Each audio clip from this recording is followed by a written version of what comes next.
এবার আসছি দেখো মোলালিটি। মোলালিটি বারবার দেখো, 1000 গ্রাম দ্রাবকে কোনো দ্রাবে যত মোল দ্রবীভূত হয়ে দ্রবণ তৈরি করে তাকে দ্রবণের মোলালিটি বলে। আমরা নর্মালিটি বা শতকরা মাত্রা বা মোলারিটির ক্ষেত্রে কিন্তু দ্রবণ কনসিডার করেছিলাম, দ্রাবক নয়। হ্যাঁ, এবং সেক্ষেত্রে দেখো সবসময় আমরা নর্মালিটি বা মোলারিটির ক্ষেত্রে কিন্তু আমরা দ্রবণের আয়তন কনসিডার করেছিলাম। এখানে দ্রবণ নেওয়া হচ্ছে না, নেওয়া হচ্ছে দ্রাবক, এবং দ্রাবকের আয়তন নয়, ওজন নেওয়া হচ্ছে 1000 গ্রাম বা 1 কেজি। 1 কেজি কোনো দ্রাবকে, কোনো দ্রাবে যত মোল দ্রবীভূত হয়ে দ্রবণ তৈরি করে তাকে দ্রবণের মোলালিটি বলে।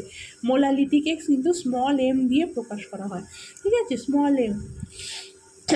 ধরো এখানে ধরো দ্রবণের ওজন নেওয়া হয়েছে W1, তার মধ্যে W2 গ্রাম দ্রাব দ্রবীভূত রয়েছে, তাহলে দ্রাবকের ওজন কত হবে? দ্রবণ মাইনাস W1 মাইনাস W2, ঠিক আছে। এবার দ্রাবের আণবিক ভর ধরে নেওয়া হয়েছে M গ্রাম পার মোল। আণবিক ভর কত? M গ্রাম পার মোল। তাহলে কি দাঁড়ালো যে W1 মাইনাস W2 গ্রাম দ্রাবকে দ্রবীভূত দ্রাবের মোল সংখ্যা কত? W2/M। মোল সংখ্যা কত? W2/M। তার ওয়েটকে যদি মলিকুলার ওয়েট দিয়ে ভাগ করে দিই তাহলে তার মোল সংখ্যা পাবো। তাহলে W1 মাইনাস W2 গ্রামে দ্রবীভূত মোল সংখ্যা হচ্ছে W2/M। তাহলে 1000 গ্রাম দ্রাবকে দ্রবীভূত মোল সংখ্যা এটা হবে। এটাই হচ্ছে মোলালিটির এক্সপ্রেশন। ভালো করে দেখে নাও, পরে ঐকিক নিয়ম করে দেখে নাও, এটাই হবে, ঠিক আছে। আচ্ছা, তাহলে দ্রবণের মোলালিটি হচ্ছে এককটা কি হবে? মোল পার কেজি, মোল পার কেজি। আর এটা যদি না লেখো তাহলে কি লিখতে হবে? যে তোমার মোলালিটিটা বেরোলো সেই সংখ্যাটা লিখে পাশে এম, স্মল এম লিখবে, ঠিক আছে, স্মল এম লিখবে। নয়তো কি লিখবো? দ্রবণের মোলালিটি x মোল পার কেজি, মোল পার কেজি, ঠিক আছে। আচ্ছা, এবার দেখো মোলাল সলিউশন কাকে বলছে? যদি 1000 গ্রাম দ্রাবকে যদি 1 মোল দ্রবীভূত হয়ে 1 মোল দ্রাব দ্রবীভূত হয়ে দ্রবণ উৎপন্ন করে তাহলে তার মোলালিটি কত হবে? 1m। তো সেটাকে বলা হচ্ছে মোলাল সলিউশন। এই দেখো 1m, 2m, xm, ঠিক আছে। আর যদি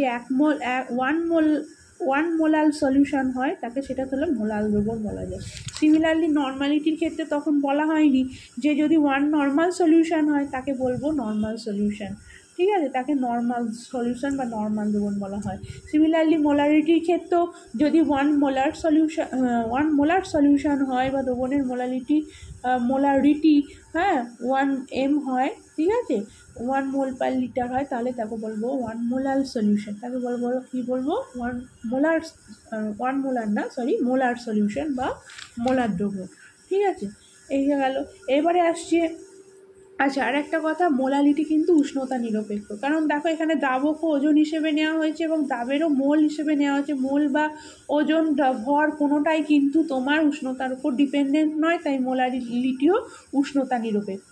এবার আসছে গ্রাম পার লিটার শক্তিমাত্রা। গ্রাম পার লিটার হিসেবে শক্তিমাত্রা শুনেই বুঝতে পারছো। আর এখানে অবশ্যই দ্রবণের নেওয়া হয়েছে। শুধুমাত্র মোলালিটির ক্ষেত্রেই আমরা দ্রাবক ব্যবহার করবো, দ্রাবণের ওজন ব্যবহার করব।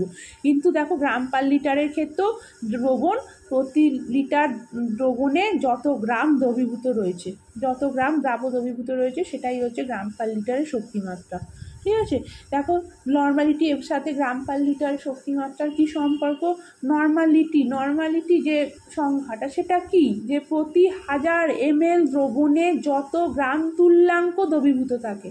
এবার গ্রাম তুল্যাঙ্ক দ্রাব দ্রবীভূত থাকে। এবার গ্রাম তুল্যাঙ্ককে যদি আমি ওই দ্রাবের তুল্যাঙ্ক ভার দিয়ে গুণ করে দিই তাহলেই তো তার কত গ্রাম দ্রবীভূত আছে দ্রাব সেটা বেরিয়ে যাবে, তাই তো। গ্রাম তুল্যাঙ্ক সংখ্যাকে যদি আমি তুল্যাঙ্ক ভার দিয়ে গুণ করে দিই, যেমন আমি বলছি NaOH তোমার হচ্ছে এই দেখো H2SO4 0.4 নর্মাল, মানে 0.4 গ্রাম তুল্যাঙ্ক H2SO4 1 লিটারে রয়েছে, তাই তো, 1 লিটারে রয়েছে। তাহলে একে যদি আমি 0.4কে যদি H2SO4 এর তুল্যাঙ্ক ভার দিয়ে গুণ করে দিই তাহলেই H2SO4 1 লিটারে কত গ্রাম আছে সেটা বেরিয়ে যাবে। তুল্যাঙ্ক ভারটা ওজন, গ্রাম তুল্যাঙ্ক ভার ওজন মানে গ্রাম হিসেবে নিতে হবে। তাহলে H2SO4 এর তুল্যাঙ্ক ভার কত? H2SO4 এর তুল্যাঙ্ক ভার হচ্ছে 98। দেখো কী করে 98 আসছে। H2SO4 তুল্যাঙ্কভার। H2SO4 মলিকিউলার ওয়েট কত বলো? দেখো দুটো হাইড্রোজেন আছে 2 প্লাস সালফারের জন্য 32 আর অক্সিজেনের জন্য 464 হলো 98। এবার কী করব, এই মলিকিউলার ওয়েট থেকে ইকুইভ্যালেন্ট ওয়েট কী করে পাবো? এই মলিকিউলার ওয়েটকে এর ক্ষারগ্রাহিতা দিয়ে ভাগ করবো। ক্ষারগ্রাহিতা মিন্স এর মধ্যে H2SO4 একটা অ্যাসিড, এর মধ্যে কতগুলো রিপ্লেসেবল হাইড্রোজেন রয়েছে, মানে কতগুলো হাইড্রোজেন প্রতিস্থাপিত করে আমি লবণ তৈরি হতে মানে H2SO4 যদি আমি ক্ষারের সাথে বিক্রিয়া ঘটাই এই দুটো হাইড্রোজেনই প্রতিস্থাপিত হয়ে যায়। তাহলে প্রতিস্থাপনযোগ্য হাইড্রোজেন যটা থাকে সেটাই হচ্ছে ওই অ্যাসিডের ক্ষারগ্রাহিতা। তো এর ক্ষারগ্রাহিতা হচ্ছে 2, দুটো রিপ্লেসেবল হাইড্রোজেন রয়েছে। তাহলে এই 98কে আমি 2 দিয়ে ভাগ করে ইকুইভ্যালেন্ট ওয়েট পেলাম 49। ঠিক আছে, 49। তাহলে 49 দিয়ে যদি আমি গুণ করে দিই তাহলেই তার কত গ্রাম আছে বেরিয়ে গেল। তাহলে 1 লিটারে আছে এত গ্রাম, তাহলে গ্রাম পার লিটারে শক্তিমাত্রা কত হবে? 19.6 গ্রাম পার লিটার। তাহলে নর্মালিটিকে যদি গ্রাম তুল্যাঙ্ক ভার দিয়ে গুণ করে দিই দ্রাবের, তাহলেই তার গ্রাম পার লিটারে শক্তিমাত্রা বেরিয়ে যাবে। সিমিলারলি মোলারিটির ক্ষেত্রে তার গ্রামাণবিক ভর দিয়ে গুণ করে দেবো, গ্রামাণবিক ভর। এটাই যদি H2SO4 ক্ষেত্রেই আমি কি করতাম, ধরো 0.2 মোলার H2SO4 সলিউশন রয়েছে, যাই 0.2কে আমি তার মলিকিউলার ওয়েট মানে 98 দিয়ে গুণ করে দেবো। এই যে তাকে গুণ করে যদি 19.6 গ্রাম পার লিটার তার শক্তিমাত্রা। ঠিক আছে, এইভাবে। তাহলে এটা তোমরা প্র্যাকটিক্যালও করেছো, হ্যাঁ, যখন টাইট্রেশন করেছো তখন তোমার সাপ্লাইড যে সলিউশন যার তোমার শক্তিমাত্রা বের করতে হয়, একবার তোমরা মোলারিটিতে বা নর্মালিটিতে বের করেছো, আবার গ্রাম পার লিটারেও বের করেছো। ভেবে দেখো, NaOH শক্তিমাত্রা যখন বার করেছো তখন একবার নর্মালিটিতে এত নর্মাল সলিউশন বের করেছো, আবার তাকে 40 দিয়ে গুণ করে হ্যাঁ গ্রাম পার লিটারেও তার শক্তিমাত্রা বের করেছো, তাই না? যাই হোক, এবার আসছে মোল ভগ্নাংশ বা মোল ফ্র্যাকশন। এটাও এক ধরনের শক্তিমাত্রা প্রকাশের একটা ইউনিট। দেখো মোল ভগ্নাংশ মানে একটা দ্রবণের মধ্যে দ্রাবক রয়েছে এবং দ্রাবক রয়েছে, এবার দ্রাবক এবং দ্রাবকের মোল সংখ্যাকে হ্যাঁ যদি ইন্ডিভিজুয়ালি যদি দ্রাবের মোল সংখ্যাকে ওই দ্রবণে উপস্থিত দ্রাবক এবং দ্রাবকের মোল সংখ্যার যোগফল দিয়ে ভাগ করে দিই, তাহলে দ্রাবকের মোল ভগ্নাংশ পাবো। আবার দ্রাবের মোল সংখ্যাকে যদি দ্রাবক এবং দ্রাবকের মোল সংখ্যা দিয়ে ভাগ করি তাহলে তার মোল ফ্র্যাকশন পাবো। ঠিক আছে, এবার দেখো x1 = n1 plus n1 by n1 plus n2, এটা দ্রাবকের ক্ষেত্রে। দ্রাবের ক্ষেত্রে x2 = n2 by n1 plus n2। এবার x1 প্লাস x2 দেখো যোগ করে দাও 1 হবে। তাহলে x1 = 1 - x2, x2 = 1 - x1। ঠিক আছে, এটাও একটা উষ্ণতা নিরপেক্ষ, কারণ মোল কিন্তু তোমার হ্যাঁ কোনো উষ্ণতার ওপর নির্ভর করে না, তাই মোল ফ্র্যাকশনও কিন্তু উষ্ণতা নিরপেক্ষ। এবার আসছি ppm একক। ppm একক কখন ব্যবহার করা হয়? দেখবে ক্ষরতা, যখন জলের ক্ষরতার মাত্রা কিন্তু ppm এককে বের করা হয়।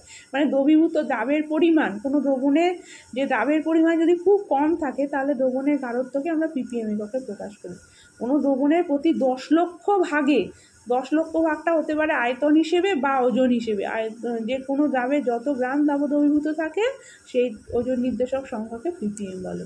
তা ppm যদি ওজন ভিত্তিতে করা হয় তাহলে দ্রাবের ওজন গ্রামে বাই দ্রবণের ওজন ইন্টু 10⁶। আর যদি ওজন আয়তন ভিত্তিতে করা হয় তাহলে দেখো দ্রাবের ওজন বাই দ্রবণের আয়তন ইন্টু 10⁶। ঠিক আছে, এটা মিলিগ্রামে বা গ্রামে, আর এটা হচ্ছে মিলিলিটার বা লিটারে। ওকে, এই গেল। এবারে আমাদের এই শক্তিমাত্রা সম্পর্কে কয়েকটা প্রবলেম করব তোমাদের। তো এবারে এমসিকিউ কোশ্চেন, এমসিকিউ আসবে। এমসিকিউ এলেও যে অঙ্ক এলে তো তোমাকে সলভ করেই আনসারটা করতে হবে। তো দেখো আমরা 3টে প্রবলেম সামনে এসছি। দেখো এটা দেখো 1.25 নর্মাল NaOH জলীয় দ্রবণের শতকরা মাত্রা আমাকে W/V মানে শতকরা মাত্রা এই সময় ওজন আয়তন ভিত্তিতে বের করতে হবে। ঠিক আছে,